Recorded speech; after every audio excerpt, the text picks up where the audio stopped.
नमस्कार, आप देख रहे हैं लोकमंच न्यूज और मैं हूं आपके साथ में शोभित पाठक। लोकसभा 2024 के पहले ईडी और सीबीआई फुल एक्शन मोड में आ गई है। अब ईडी सीबीआई नेताओं के साथ साथ मीडिया संस्थानों पर भी छापे उसके चल रहे हैं। न्यूज क्लिक पर छापेमारी से तमाम सवाल भी खड़े हो गए हैं। हालांकि इससे पहले आम आदमी पार्टी के यूपी प्रभारी संजय सिंह व कांग्रेस समेत समाजवादी पार्टी कई नेताओं के यहां भी छापेमारी हो चुकी है। ईडी और सीबीआई की कार्रवाई पर आम जन में क्या सोच है, इसी मुद्दे को लेकर ग्राउंड जीरो से आज हमारे साथी रिपोर्टर जुड़े हैं। उनसे जानेंगे कि लोग क्या सोच रहे हैं, क्या कुछ उनका कहना है और ईडी और सीबीआई की कार्रवाई से क्या कुछ राजनीति महकमे में हलचल है। इस पर भी आज हम विस्तार से बात करेंगे। तो हमारे साथ इसी मुद्दे पर हमारे साथी संवाददाता जुड़ गए हैं। एक एक करके उनसे बात करेंगे। आगरा से बात करेंगे तो मोहसिन खान हमारे साथ जुड़ गए हैं और गाजियाबाद से अजीत हमारे साथ जुड़ गए हैं। सबसे पहले मैं बात करूंगा अजीत से। अजीत, लगातार कल गाजियाबाद की अगर बात करते हैं तो जिस तरीके से एक मीडिया संस्थान या कह सकते हैं कि पोर्टल भी उसको कह सकते हैं कि डिजिटल प्लेटफॉर्म पर है, वो वहां पर ईडी की कार्रवाई देखने को मिली, सीबीआई का भी लगातार वहां पर हस्तक्षेप देखने को मिला। ये कार्रवाई से चारों तरफ हड़कंप मच गया और तमाम सवाल खड़े हो गए। क्या है पूरा मामला, सबसे पहले समझना चाहेंगे। जी देखिए, लगातार ये जो ईडी और सीबीआई तमाम जो दिल्ली पुलिस के लोग हैं उनके लगातार जो दबिश चल रही है। आपको बता दूं, विपक्षी और तमाम जो ऐसे पत्रकार भी हैं जो जिनके ऊपर ये कल दबिश लगी है। और आपको बता दूं कि दिल्ली पुलिस की कुछ टीमें जो हैं, एक सीआरपीएफ और एक दिल्ली पुलिस की महिला कांस्टेबल के साथ यहाँ पर गाजियाबाद के वसुंधरा इलाके में वार्तालोक सोसाइटी है, जिसके अंदर उर्मिलेश नाम के पत्रकार रहते हैं, वरिष्ठ पत्रकार हैं, जिनको फंडिंग के मामले में चाइना से फंडिंग का कोई प्रकरण है। इस मामले में जांच चल रही थी। दिल्ली पुलिस की काफी दिनों से जो है इसकी जांच चल रही थी, जिसके बाद दिल्ली पुलिस और दिल्ली पुलिस के तमाम जो टीमें हैं, वो एक टीम जो है वहां पर सुबह पहुंचती है रेड करने के लिए। सुबह 7 बजे उनके घर पर, उनके निवास पर पहुंच जाती है और उसके बाद उनको बाहर कुछ दिल्ली पुलिस की जो टीमें पहुंचती है, कुछ रनिंग के लिए, वॉक के लिए बाहर उनको पूरा एक राउंड जो है वो लगवा रहे थे। तब तक उनके घर की तलाशी ली जा रही थी, तमाम जो कागजात हैं वो तलाशे जा रहे थे। और उसके बाद जो उनका लैपटॉप है वो उनका लैपटॉप, मोबाइल, ये सारी चीजें जो हैं वो जब्त किया गया है। ये 3 ऐसे बड़े पत्रकार हैं, वरिष्ठ पत्रकार हैं, जिनकी न्यूज क्लिक के नाम से एजेंसी थी। और इसी को देखते हुए इनको एक पैसे की जो फंडिंग का मामला है वो प्रकरण सामने निकल कर आ रहा था। इन तीनों में से एक पत्रकार ऐसे थे जिन्होंने लास्ट एक आखिरी ट्वीट में इन्होंने बोला कि हमें गलत तरीके से फंसाया जा रहा है और इसमें घसीटा जा रहा है। तो कहीं ना कहीं एक बड़ा खेल है। जो टीमें हैं, जो बीजेपी के कई ऐसे नेता हैं जिनका बयान सामने आया है इस दबिश को लेकर के। उन्होंने कहा है कि अगर गलत किया है तो इसकी जांच करने में क्या दिक्कत जो है वो आ रही है। अगर आप गलत नहीं हो तो जो एजेंसियां जांच कर रही है उनकी जांच करने में पूरी तरीके से सहयोग आखिरकार क्यों नहीं किया जाता है। और इसी पर विपक्षियों ने, तमाम जो पार्टियों के विपक्षी हैं, उन्होंने काफी सारे जो सवाल है वो खड़े कर दिए हैं। आपको बता दूं कि उन्होंने ये भी कहा है अपनी बात को लेकर इस रेड में कि पत्रकार जो देश का, जो पूरे दुनिया का चौथा स्तंभ माना जाता है, उनके ऊपर भी अब इस तरीके की गाज गिर रही है। तो लगातार ये विश्वासघात किया जा रहा है। जो पत्रकार हैं उनके साथ विश्वासघात किया जा रहा है। हालांकि कल अखिलेश यादव का नोएडा में, दिल्ली एनसीआर के नोएडा में इनका दौरा था, जिसपे इन्होंने एक बड़ी बात कही है। और इसके साथ साथ आपको ये बता दूं कि अब विपक्ष की तरफ से लगातार जिस तरीके से धीरे धीरे चुनाव का जो माहौल है वो नजदीक आ रहा है, तो उसी प्रकार से जो तमाम जो विपक्षी है 2024 के चुनाव को लेकर के सभी पार्टियों ने अपनी कमर भी कस ली है। इसी को करके अब ईडी और सीबीआई की तरफ सभी की निगाहें सामने हैं कि अचानक से अभी हाल ही में जो लालू के परिवार के जो दामाद बेटी है उनके घर भी सीबीआई और ईडी का जो छापा है वो भी लगातार देखने को मिला था, क्योंकि कई जो विपक्षी दल के पार्टी हैं उनके पास लगातार इस तरीके की जो रेड है वो की जा रही है। इससे तंग करते हुए विपक्षी पार्टियों ने ये कह दिया कि जिस तरीके से धीरे धीरे चुनाव नजदीक आएगा उस तरीके से कई ऐसे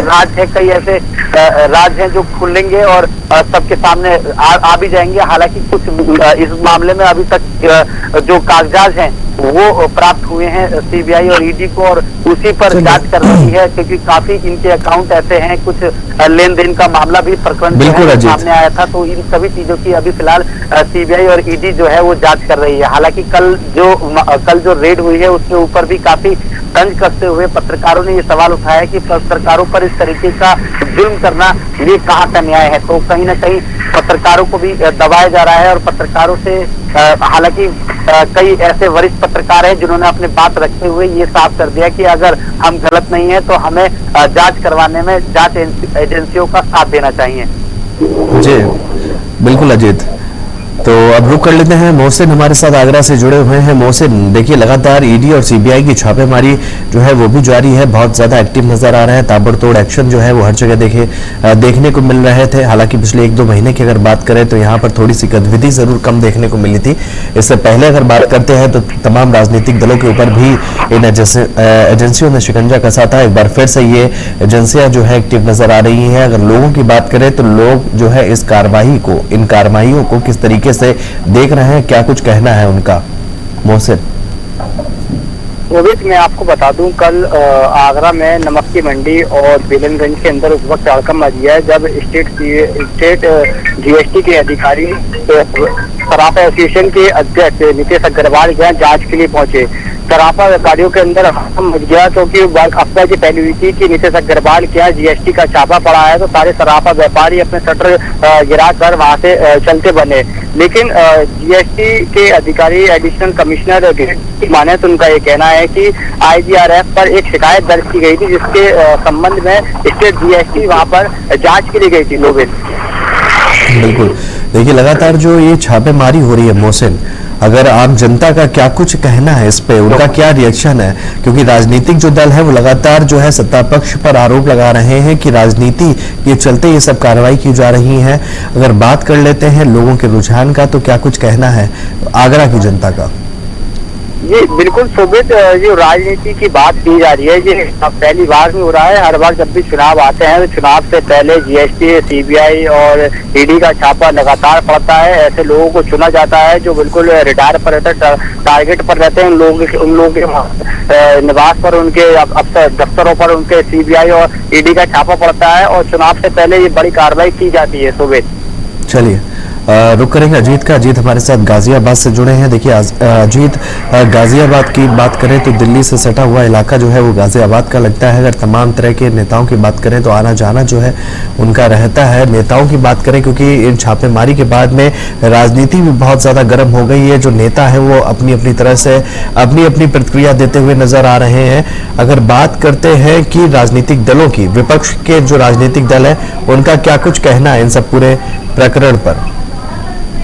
देखिए, उन्होंने तो ये साफ तंज कसते हुए कहा कि जिस तरीके से ईडी और सीबीआई जो है वो विपक्षी तमाम जो पार्टियां हैं उनके पीछे पड़ी हुई है। ऐसा लगता है कि अब बीजेपी जो है वो अपने 2024 के चुनाव को लेकर बौखलाहट जो है वो पहली जो बौखलाहट है वो नजर आ रही है, क्योंकि इनका अब ये डर सता रहा है कि धीरे धीरे जो लोगों की उम्मीद थी वो कहीं ना कहीं कम होते हुए नजर आ रही है। क्योंकि जो विपक्षी पार्टियां हैं उन्होंने ये साफ तौर पे साफ कर दिया कि उन्होंने जितनी सीबीआई रेड मरवा लो या ईडी का रेड लगवा लो, पर हमें कोई फर्क पड़ने वाला नहीं है। तो कहीं ना कहीं ये 2024 के चुनाव को लेकर भी एक बड़ा फर्क पड़ेगा, क्योंकि आम लोगों का कहना भी यही है कि अगर किसी तरीके की रेड अगर की जा रही है, हमने आम लोगों से भी संपर्क करने का भी प्रयास करा। उनकी तरफ से ये बयान सामने आया कि अब जब इस तरीके की रेड चलती है तब तक इस तरीके के सवाल जो है वो विपक्षी करती है। हालांकि जब अगर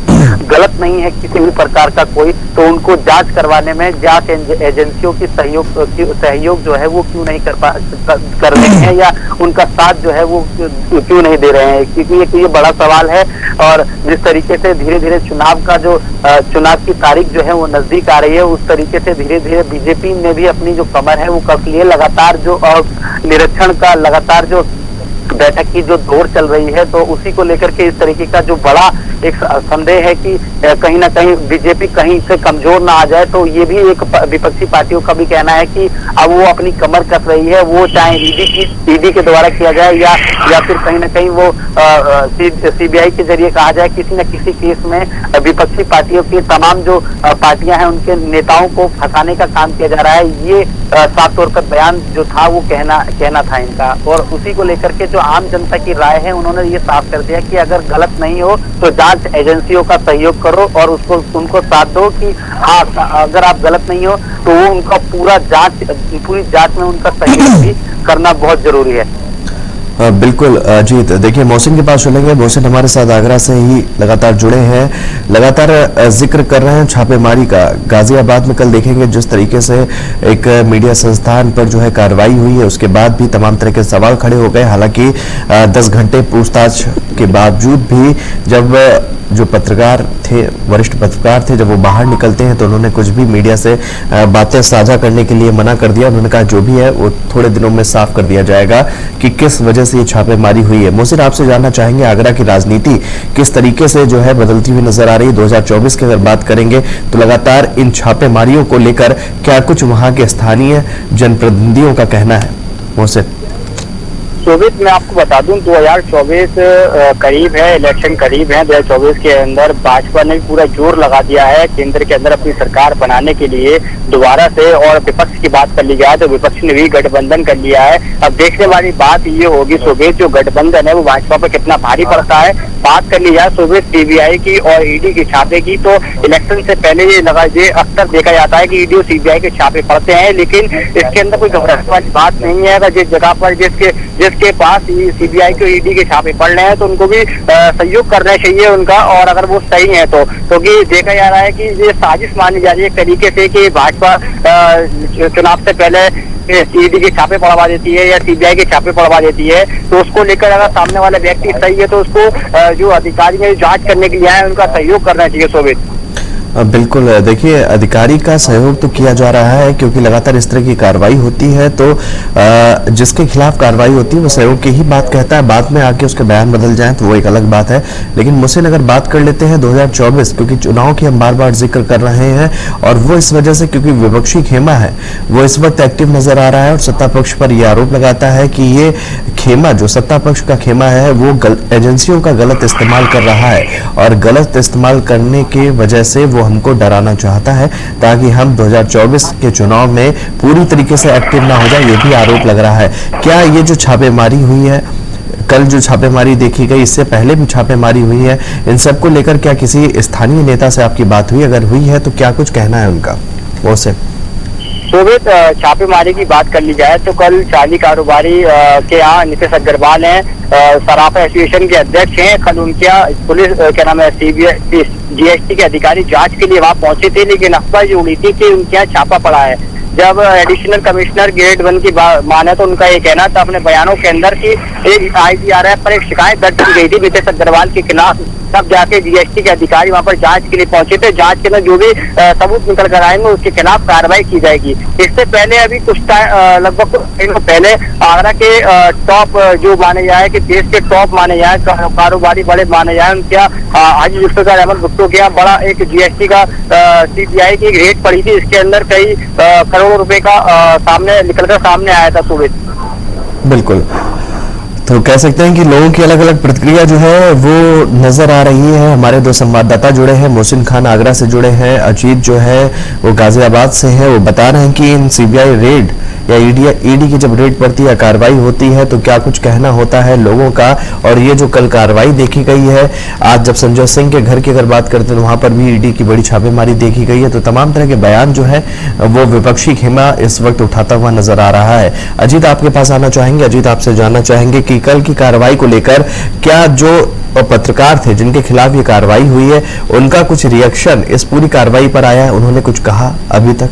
जी बिल्कुल, देखिए जाहिर सी बात है कि जब दबिश का जो दौर है वो लगातार दिल्ली एनसीआर में दिखाई दे रहा है, उसी को लेकर के कल भी वरिष्ठ पत्रकार के घर जो है वो रेड पड़ी थी। दिल्ली पुलिस के कई जो सिपाही हैं एक सीआरपीएफ जवान के साथ वहां पर पहुंचे थे और उसके बाद उन वरिष्ठ पत्रकार उर्मिलेश को वहां से पूरी जो उनकी कागजात है, लैपटॉप है, मोबाइल है, वो तमाम चीजें जो है वो उनके हाथ लगा है और उसके बाद उसकी जांच जो है वो अब दिल्ली पुलिस करने वाली है। और उसी को लेकर के हमारी जो हम मौके पे पहुंचे थे, वहां पर जो सोसाइटी है, पूरे जो वार्तालोक सोसाइटी है, वहां पर सभी जो पत्रकार हैं, किसी बड़े चैनल से, किसी छोटे चैनल से, प्रिंट मीडिया से, तमाम पत्रकारों की सोसाइटी है, सभी ने हमने वहां पर संपर्क करने का भी प्रयास करा, सिक्योरिटी गार्ड से भी बात करने का प्रयास करा, उनके परिवार के जो सदस्य थे, उनकी माता जी, उनकी वाइफ, उनसे भी बात करने की बात करी हमने, क्योंकि उनका साफ तौर पे इस मामले में, इस बयान में कुछ कहने के लिए भी शायद हो सकता है कि कहीं ना कहीं प्रेशर हो या कोई आवेश में आकर कोई ऐसी बात सामने ना आ जाए कि वहां पर कुछ अपनी सबूत जो है वो देना चाह रहे हो वो ना दे पा रहे हो, तो उनको लेकर के भी उन्होंने साफ तौर पे मना कर दिया कि अभी हम इस बारे में कोई भी चर्चा या किसी भी तरीके की बयान हम नहीं देना चाहते। तो ये जांच का विषय है, आखिरकार क्या कुछ मामला है, क्या कुछ प्रकरण है, ये जब खुल के सामने आएगा तब जनता को पता चलेगा कि किस तरीके का ये मामला था, किस तरीके की जो फंडिंग थी, फंडिंग में इन पत्रकारों को टारगेट किया गया है और किस तरीके से इसमें ये एक जांच का विषय है। सबसे बड़ी बात जी बिल्कुल, ये बिल्कुल जांच का विषय है और जांच जो है वो होती हुई नजर आ रही है। दोनों ही संवाददाता हमारे साथ जुड़े थे, आगरा से मोहसिन और गाजियाबाद से अजीत, आप दोनों का ही बहुत बहुत धन्यवाद हमसे जुड़ने के लिए। तो कह सकते हैं कि लोकसभा 2024 से पहले ईडी और सीबीआई फुल एक्शन मोड में नजर आ रही है, ऐसा कहना है विपक्षी खेमों का, यानी कि विपक्षी दल जो है वो लगातार आरोप लगा रहे हैं, सत्ता पक्ष पर आरोप लगा रहे हैं। और कल जब एक न्यूज वेबसाइट या न्यूज पोर्टल पर जब एक कार्रवाई होती है तो उसके बाद भी लगातार जो है विपक्षी दल ये आरोप लगा रहे हैं कि मीडिया को भी दबाने की, डराने की कोशिश की जा रही है इन एजेंसियों के द्वारा। तो तमाम तरह के सवाल, तमाम तरह के रिएक्शन फिलहाल इन कार्रवाई के बाद नजर आने लगे हैं। तो हमारे साथ इस खास कार्यक्रम में इतना ही। देश और दुनिया से जुड़ी हुई तमाम खबरों के लिए आप बने रहिए लोकमंच के साथ। नमस्कार।